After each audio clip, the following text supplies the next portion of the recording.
Hello everyone, myself Priya Negi and welcome to my channel learn and inspire. आज की ये video educational psychology का part 2 है। इस वीडियो में हम साइकोसेक्सुअल थियरी और उसकी स्टेजेस के बारे में पढ़ने वाले हैं। This theory was given by Sigmund Freud. Freud ने हमें पर्सनालिटी के 3 टाइप्स और दिए थे, that is id, ego and super ego. हम इनको भी इसी वीडियो में डिस्कस करेंगे। So please watch the full video, do not skip in between, and if you like the video तो please like, comment, share and subscribe ज़रूर करें and make sure कि ये वीडियो उन तक ज़रूर पहुँचे जो किसी भी टीचिंग एग्ज़ाम की प्रिपरेशन कर रहे हैं। Now let's start the video. जैसे कि मैंने आपको लास्ट वीडियो में बताया था कि साइको एनालिसिस यानी कि मनोविश्लेषण स्कूल ऑफ साइकोलॉजी जो है वो हमें सिगमंड फ्रूइड ने दिया था। फ्रूइड ने साइकी को एज इंटेलिजेंस और टोटलिटी ऑफ माइंड डिस्क्राइब किया। उन्होंने माइंड को 3 स्टेट्स में डिवाइड किया। First is conscious mind, second is सब कॉन्शियस जिसे प्री कॉन्शियस भी कहा जाता है, third is unconscious mind. Conscious mind में उन्होंने कहा कि कॉन्शियस माइंड हमारी पर्सनैलिटी का वो 1/3 पार्ट है जो सबके सामने होता है। जैसे कि फ्रूइड ने एक आइसबर्ग से माइंड को डिनोट किया था, तो आइसबर्ग का वो पार्ट जो ऊपर विजिबल होता है वो उन्होंने एज कॉन्शियस माइंड डिनोट किया था। तो उन्होंने कहा इस कॉन्शियस माइंड में हमारे थॉट्स, फीलिंग्स, परसेप्शंस सारी चीज़ें आती हैं।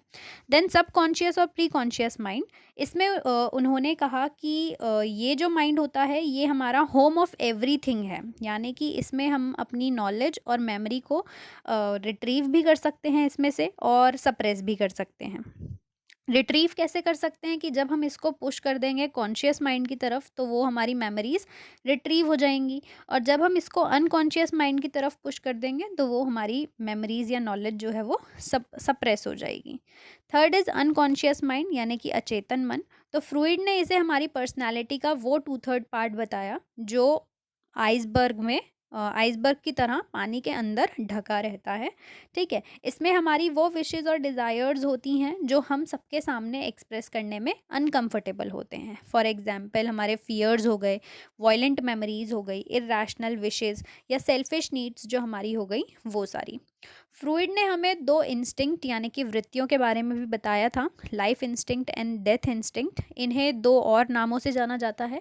लाइफ इंस्टिंक्ट को एरोस भी बोला जाता है और डेथ इंस्टिंक्ट को थैनाटोस भी बोला जाता है। फ्रूइड सेड कि हमारी वो डिज़ायर्स जो हमें मोटिवेट करती हैं अपनी लाइफ से प्यार करने के लिए वो हमारी लाइफ इंस्टिंक्ट होती हैं, और अगर हमारी वही डिज़ायर्स पूरी ना हो तो हम डिप्रेशन में चले जाते हैं, जेलस होते हैं, ये सारी हमारी डेथ इंस्टिंक्ट होती हैं। एक चीज़ और, अगर हमें अपनी लाइफ में प्लेजर चाहिए, आनंद या खुशी अगर हमें अपनी लाइफ में चाहिए फॉर लाइफ इंस्टिंक्ट, तो हमें अपनी डिज़ायर्स को फुलफ़िल करना पड़ेगा, और यही डिज़ायर्स एक एनर्जी की तरह काम करती हैं, और इसी एनर्जी को फ्रूइड ने सेक्सुअल लिबिडो यानी कि यौन कामिच्छा का नाम दिया। फ्रूइड ऑल्सो सेड कि हमारे साइकी और लिबिडो के बीच में कॉन्फ्लिक्ट रहता है, ठीक है, डिज़ायर्स को सेटिस्फाई करने के लिए, क्योंकि यहाँ पर कुछ सोशल एक्सेप्टेशंस होती हैं, सोशल एक्सपेक्टेशंस होती हैं। अब हमारी सारी इच्छाएं तो पूरी हो नहीं सकती, तो कौन सी इच्छा पूरी हो इसके लिए हमारी साइकी और लिबिडो यानी कि मन और डिज़ायर में हमेशा कॉन्फ्लिक्ट रहता है। ठीक है, फ्रूइड का ये मानना था कि साइकोलॉजिकल डेवलपमेंट जो है बच्चे का वो कुछ फिक्स्ड स्टेजेस में होता है। ठीक है, सारी स्टेजेस को हम 1 बाय 1 पढ़ेंगे। उससे पहले एक चीज़ और, फ्रूइड का ये मानना था कि हमारी लाइफ में प्लेजर के साथ साथ टेंशन भी होती है। हम सब इससे रिलेट कर सकते हैं, राइट। उन्होंने बोला कि ह्यूमंस के सारे एक्शंस उनके लिबिडो को सेटिस्फाई यानी कि संतुष्ट करने के लिए होते हैं। ठीक है, चलिए फर्स्ट स्टेज पे आते हैं। तो now first stage is oral stage यानी कि मौखिक चरण। ये स्टेज आपके बच्चे के पैदा होने से लेकर उसके 1.5 साल यानी कि 18 महीने तक रहती है। इसमें जो एरोजनस जोन है यानी कि जहाँ से बच्चा प्लेजर प्राप्त करता है वो है उसका माउथ, और इस स्टेज में बच्चा ओरल स्टिमुलेशन, ब्रेस्ट फीडिंग यानी कि दुग्धपान, थम सकिंग और चीज़ों को बाइट कर कर प्राप्त करता है।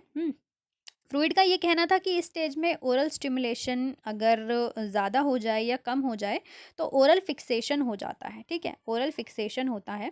अब फिक्सेशन क्या होता है? फिक्सेशन इज़ लाइक कि इंसान के बिहेवियर में कुछ ऐसी हरकतें रह जाती हैं जो इसी स्टेज की होती हैं, ओरल स्टेज की होती हैं। जैसे for example nail biting, smoking, थम सकिंग, फिंगर चूइंग, ये सारी चीज़ें, ठीक है। अब फ्रूइड का ये मानना था कि अगर फिक्सेशन हो जाता है तो इंसान का जो बिहेवियर है उसमें दो इशू आते हैं। पहला आता है डिपेंडेंसी, दूसरा आता है एग्रेशन। डिपेंडेंसी कैसे आ सकता है कि जब बच्चे की नीड्स या लिबिडो जो है वो जब ज़्यादा फुलफिल हो जाए तो बच्चा अपने केयर टेकर पर डिपेंड रहता है, और अगर कम फुलफिल हो जाए या फुलफिल ना हो तो उसमें एग्रेशन देखने को मिलता है। ये फ्रूइड का मानना था। Second stage is anal stage, यानी कि गूदा चरण। ये आपकी जो स्टेज है ये 18 मंथ यानी कि 1.5 साल से 3 साल तक रहता है। फ्रूइड का मानना था इस स्टेज में बच्चे को प्लेजर उसके एक्सक्रीटरी ऑर्गन्स से मिलता है, ठीक है। उन्हें अपने ब्लैडर और बॉवल मूवमेंट को कंट्रोल करने में प्लेजर मिलता है, खुशी मिलती है, ठीक है। इसमें जो हमारी मेन फोकस होता है इसमें हमारा, वो टॉयलेट ट्रेनिंग पर होता है। बच्चे को अपनी बॉडी की नीड्स को कंट्रोल करना आना चाहिए, ठीक है। इसमें बच्चों को 3 तरीके से ट्रेनिंग दी जाती है। एक में पेरेंट्स बच्चे को प्रेज़ करते हैं। ऐसा करने से बच्चों का जो नेचर होता है वो इंडिपेंडेंट बनता है, ठीक है, इंडिपेंडेंट होता है। बच्चे प्रोडक्टिव फ़ील करते हैं। दूसरे पेरेंट्स वो होते हैं जो उन्हें पनिश करते हैं या उन्हें मारते हैं। तो ऐसे बच्चों की पर्सनैलिटी डिस्ट्रक्टिव हो जाती है, उन्हें वेस्टफुल फ़ील होता है। और थर्ड वो होते हैं जो बिल्कुल ही लीनिएंट होते हैं, उन्हें कोई फ़र्क नहीं पड़ता उनका बच्चा कहाँ टॉयलेट कर रहा है, कब टॉयलेट कर रहा है, ठीक है, कैसे कर रहा है। तो ऐसे बच्चों की जो पर्सनैलिटी होती है वो ऑब्सेसिव और रिजिड हो जाती है। Now third stage is phallic stage. ये स्टेज 3 से 6 साल तक रहती है, और इसमें जो प्लेजर पाने वाले एरियाज़ होते हैं या प्लेजर पाने वाले जो जोन है वो हैं जेनिटल्स, बच्चे के जनन। अकॉर्डिंग टू फ्रूइड इस स्टेज में बच्चा आदमी और औरत के बीच डिफरेंस कर पाता है, ठीक है, और अपने से अपोजिट सेक्स की तरफ अट्रैक्ट होता है। मेनली पेरेंट्स में वो अट्रैक्ट होता है, जैसे कि हम सब जानते हैं कि एक सन जो है वो अपनी मदर से ज़्यादा अट्रैक्ट होता है, और एक डॉटर जो है वो अपने फादर से ज़्यादा अट्रैक्ट होती है। तो जब सन अपनी मदर से अट्रैक्ट होता है तो उसे हम ऑडिपस कॉम्प्लेक्स कहते हैं, और जब डॉटर अपने फादर से अट्रैक्ट होती है, अट्रैक्शन फील करती है, तो उसे हम इलेक्ट्रा कॉम्प्लेक्स कहते हैं। Now fourth stage is latency stage, विलंबता अवस्था। ये आपकी 6 से 13 साल तक रहती है। इसमें एरोजनस जोन जो है वो नहीं होता है, ठीक है, लिबिडो जो है इसमें मिसिंग होता है, क्योंकि इस स्टेज में बच्चा अपनी डिज़ायर्स को छुपा देता है, दबा देता है। फ्रूइड ने कहा कि बच्चा या तो अपनी डिज़ायर्स को रिप्रेस कर देता है, उनका दमन कर देता है, या फिर अपनी एनर्जी, जो उसके अंदर एनर्जी होती है, उसे सब्लिमेट कर देता है। सब्लिमेट कैसे करेगा? दूसरी एक्टिविटीज़ में लगा देता है, जैसे कि स्कूल का काम करने में, अपनी हॉबीज़ को फोकस करने में, फ्रेंड्स के साथ बात करने में, इन सारी चीज़ों में लगा देता है। इस स्टेज में बच्चे को अपने सेम सेक्स के बच्चों के साथ, दोस्तों के साथ समय बिताना, उनके साथ रहना ज़्यादा पसंद होता है। और इसी स्टेज में बच्चे की कॉग्निटिव और सोशल डेवलपमेंट भी होता है, संज्ञानात्मक और सामाजिक विकास भी होता है according to Freud. Now fifth stage is genital stage, जनन अवस्था। ये स्टेज आपकी प्यूबर्टी से डेथ तक रहती है, और इसमें जो एरोजनस जोन्स होते हैं वो जेनिटल्स होते हैं। इसमें बच्चे के रिप्रोडक्टिव ऑर्गन्स जो हैं वो डेवलप होते हैं। फ्रूइड ने इसको 3 लेवल्स में क्लासीफाई किया है। First is narcissism, self love, जिसमें बच्चा खुद के प्रति लव जागता है, उसका मतलब खुद खुद से प्यार करना शुरू करता है, ठीक है, अपने बॉडी में जो चेंजेस हो रहे हैं उनसे उनकी तरफ अट्रैक्ट होना शुरू करता है। सेकंड इज जिसमें बच्चा अपने सेम सेक्स की तरफ अट्रैक्ट होता है, होमोसेक्सुअलिटी। एंड थर्ड इज हीट्रोसेक्सुअलिटी, जिसमें अपने अपोजिट सेक्स की तरफ बच्चा अट्रैक्ट होता है, ठीक है। जैसे कि पहले सारी स्टेजेस में जो फोकस था वो बच्चे की खुद की नीड्स और इंटरेस्ट पे था, लेकिन इसमें जो गोल होता है या फोकस होता है वो बैलेंस मेंटेन करना होता है लाइफ के डिफरेंट एरियाज़ में। फ्रूइड ने बताया कि हमारी मन और इच्छाओं में कॉन्फ्लिक्ट रहता है, जैसे कि आपको मैंने पहले भी बताया था कि हमारे लिबिडो और साइकी में कन्फ्लिक्ट रहता है। तो इसी के बेसिस पर फ्रूइड ने हमें 3 पर्सनालिटी दी थी, id, ego and super ego, जिन्हें हम वन बाय वन डिस्कस करेंगे। Now first is id. Id जो है वो बच्चे के साथ जन्म से ही होता है, ठीक है। इस पर्सनैलिटी के लोग सिर्फ अपने प्लेजर के बारे में सोचते हैं, तो इसीलिए इसमें सिर्फ प्लेजर इंस्टिंक्ट होता है। इसमें बच्चा अपनी इच्छा को सेटिस्फाई करने से मतलब होता है बस इसमें, और किसी चीज़ से मतलब नहीं होता। चाहे सिचुएशन जैसी भी हो, उसे बस अपनी जो इच्छा है वो सैटिस्फाई करनी है। फॉर एग्ज़ाम्पल, जैसे कि एक मदर ने अपने बच्चे को चॉकलेट दिया, तो वो उस चॉकलेट को सिर्फ़ खुद ही खाएगा, वो किसी के साथ उसको शेयर नहीं करेगा। तो ऐसे पर्सनैलिटी जो होती है वो इड पर्सनैलिटी कहलाती है। इसमें डिज़ायर पूरी होने से मतलब है, चाहे वो जैसे भी हो, सोशली एक्सेप्टेड हो, ना हो, बस डिज़ायर पूरी होनी चाहिए, ठीक है? फ्रूइड के अकॉर्डिंग ये जो इड पर्सनैलिटी है, ये हमारी सिर्फ़ ओरल स्टेज तक ही होती है। Next is super ego. इसमें साइकी को ज़्यादा प्रेफ़रेंस दी जाती है, क्योंकि ये हमारा मोरालिटी इंस्टिंक्ट पर वर्क करता है। ये हमारे कॉन्शियस और अनकॉन्शियस दोनों माइंड का पार्ट होता है, ठीक है? सुपर ईगो में डिज़ायर्स को सप्रेस किया जाता है। फिर चाहे सिचुएशन हमारी फ़ेवरेबल हो, हमारे अकॉर्डिंग हो या ना हो, बस डिज़ायर्स को यहाँ पर फुलफ़िल किया जाता है। कैसे? जैसे यहाँ पर मदर ने एक चॉकलेट दिया मेरे को, लेकिन मैं ये बोलूँगी कि नहीं, मेरे भाई को ज़्यादा पसंद है, तो मैं पूरी की पूरी उसे दे देती हूँ। तो यहाँ पर मैंने अपनी डिज़ायर को सप्रेस करके दूसरों के बारे में सोचा, तो ये था सुपर ईगो, ठीक है?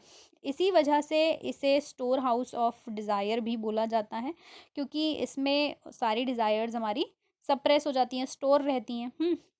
अगर हमने अपनी डिज़ायर्स को इंटेलिजेंटली सप्रेस नहीं किया, तो वो डिप्रेशन भी कॉज़ कर सकता है।